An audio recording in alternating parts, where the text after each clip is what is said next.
Alors, au début du mois d'avril, on a commencé à faire quelques semis, et je voulais faire un essai avec des bocaux en verre. En fait, ils vont agir comme de genre de mini-serres. On va les mettre juste au-dessus des graines qu'on aura semées directement en terre. Alors bah là, il y a une douzaine de bocaux de verre. Alors, il y a une moitié qui vont servir pour les salades, et puis l'autre, on va essayer pour les choux. Alors, on verra ce que ça donne. Alors, tout d'abord, j'éclate le paillage à la main. Je creuse un peu la terre pour voir si elle est bien meuble. Bon, normalement, si la terre est assez meuble, avec la main, ça devrait suffire.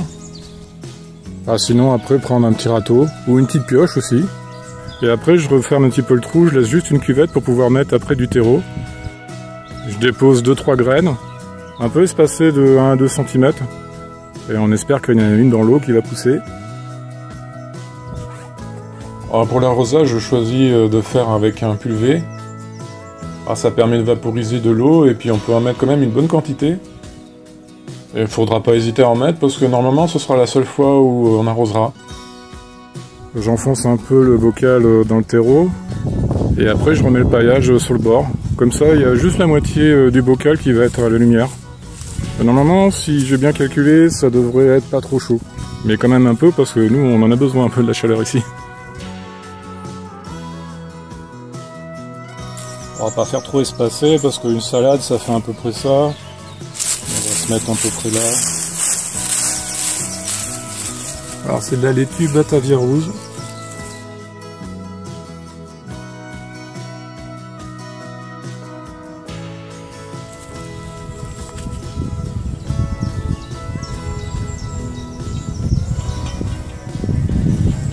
Une là.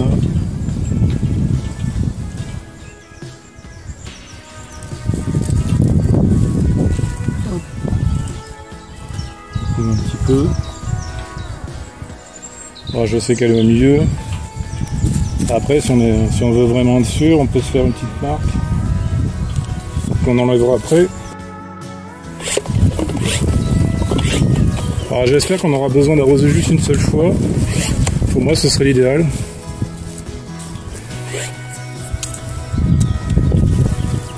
Parce que normalement, avec tout le paillage qu'il y a autour, ça devrait garder pas mal l'humidité. Mais après, je sais pas trop comment ça va se comporter avec les bocs de verre. On sait qu'il est là. Un petit peu. Pour enfoncer à peu près d'1 centimètre. Ce qui est bien, c'est que le paillage va limiter un peu trop la chaleur qui tape sur le verre. Ce que je ferai, c'est que je vérifierai de temps en temps en journée s'il fait vraiment chaud, tâter un peu la terre, mais après l'idéal ce serait pas du tout de les enlever quoi. Tant que c'est pas sorti. C'est une nouvelle technique à essayer de se caler, mais si ça fonctionne, si on arrive à trouver la routine, ça pourrait être intéressant. Bon, on finit ça et puis après on va faire les choux. Je trouve que ce qui est bien aussi avec cette méthode, si elle fonctionne, c'est qu'on peut positionner nos bocaux à l'avance, comme ça on prend notre bonne distance. Alors là par exemple, comme c'est des choux, il faut qu'on soit plus grand, à peu près 50 cm les uns des autres. Et là on voit le résultat avec les salades, à peu près 30 cm les unes des autres. Mais on a quand même fait des semis en serre, parce qu'au cas où ça fonctionne pas, comme c'est un essai, vaut mieux être prudent. Alors en fait je voulais essayer cette méthode, c'était pour voir si je pouvais me passer des semis dans la serre. Alors, si déjà ça marche pour les salades et les choux, après on essaiera pour les courgettes. En fait, on pourrait faire cette méthode avec tous les légumes où on n'a pas besoin de toucher au paillage. Quand on a juste besoin de faire un petit trou et qu'on passe à travers. Ouais, j'ai hâte de voir le résultat. Voilà, je vais utiliser de la récup de bocal en verre. Mais sinon, je sais qu'il y en a qui utilisent des bouteilles en plastique. Ça peut marcher aussi. C'est surtout pour voir, comme nous on est en Bretagne et en forêt, le fait d'avoir quelque chose qui fait de la réverbération, peut-être que ça peut aider au niveau de la chaleur. Enfin, c'est la première fois que j'essaye ça. Alors ces semis, on les a fait tout au début du mois d'avril. Et maintenant, on va voir le résultat au bout d'un peu plus d'une semaine. Et ça a l'air d'être bien parti. Et malgré le froid qu'on a eu, et qu'on a encore en ce moment. Là, on voit bien la condensation sur le dessus du pot. On voit la goutte qui bouge. Et là on voit la petite pousse de salade. Bah, ça a l'air d'avoir bien marché. Et elles sont sorties au bout d'une semaine pile. Là on est le 8e jour. Alors, par contre il faut faire attention, c'est que là j'ai peut-être fait une erreur, c'est d'avoir enfoncé les bocaux. Parce que ça fait une saignée tout autour. Et quand on sort le bocal, il faut vraiment y aller tout doucement et le tourner en même temps. Sinon, une fois, je l'ai sorti et j'en ai décollé un. Ça a fait comme une petite motte qui s'est décollée. Je pense que la prochaine fois, je les enfoncerai pas du tout. Pour pas faire cette saignée tout autour. Parce que maintenant, il faut vraiment que je fasse attention quand je les sors. Et là, là, je les renfonce pas. Là. En fait, maintenant, j'essaye de tenir le bocal avec le paillage qu'il y a tout autour. Je pense qu'il faudra vraiment éviter de les enfoncer la prochaine fois. Et ici, c'est la deuxième parcelle où on a fait les choux rouges. Et on voit que ça n'a pas bougé. Ça tient plutôt bien avec le paillage. On voit l'eau là qui tombe. C'est bien parce que ça fait un genre de petit arrosage. Ah ouais, magnifique. Il y en a 3 qui sont sortis. Et quand on a vu le résultat au bout de 8 jours, j'avais envie de comparer avec les semis qu'on avait dans la serre. Alors j'ai ramené un petit pot. Et on voit qu'il n'y a pas tant de différence que ça. Hein. Ah, c'est là qu'on se rend compte que ça a bien poussé en semis direct avec les bocaux.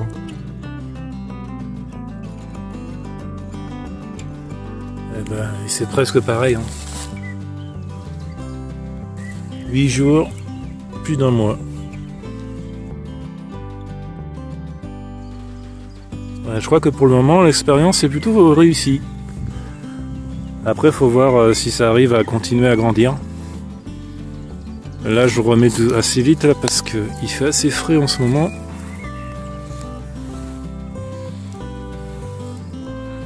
Et là on voit tout de suite là, la goutte, il n'y a plus de condensation là. La condensation part assez vite. Mais elle revient après assez vite.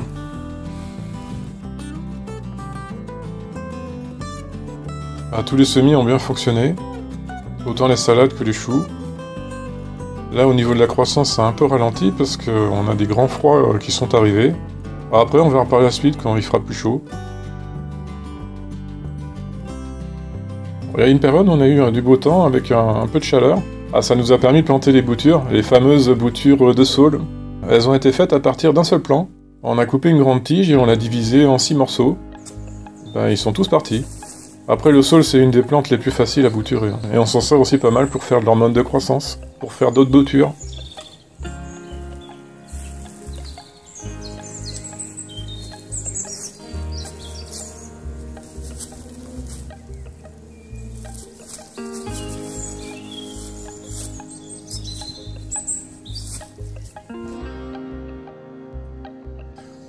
Alors lui, il est plus petit, je vais le mettre dans la zone avec les grillages. On va comparer, ça c'est le plus grand. Est-ce que j'ai peur que les petits se fassent manger? Ouais, parce qu'on a quelques chevreuils qui se baladent dans le jardin, et des lapins aussi, des fois. Je pense qu'il vaut mieux les entourer, ceux qui sont vraiment petits, avec du grillage. Ouais, parce qu'on a eu un saule qui s'était fait aussi manger les feuilles avant. Alors là, je veux pas prendre de risque.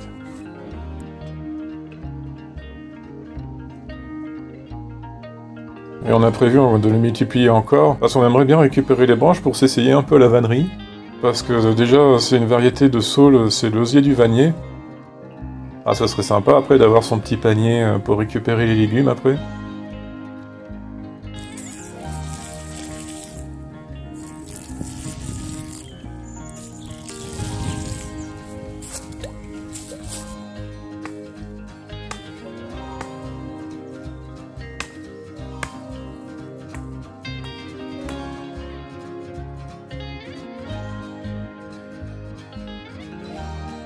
Et on avait prévu aussi de se servir des branches pour tenter le BRF avec. Il paraît que c'est vraiment un excellent broyat à mettre sur les potagers. Mais bon là, il va falloir attendre encore 2-3 ans. Hein. Ça arrivera pas tout de suite.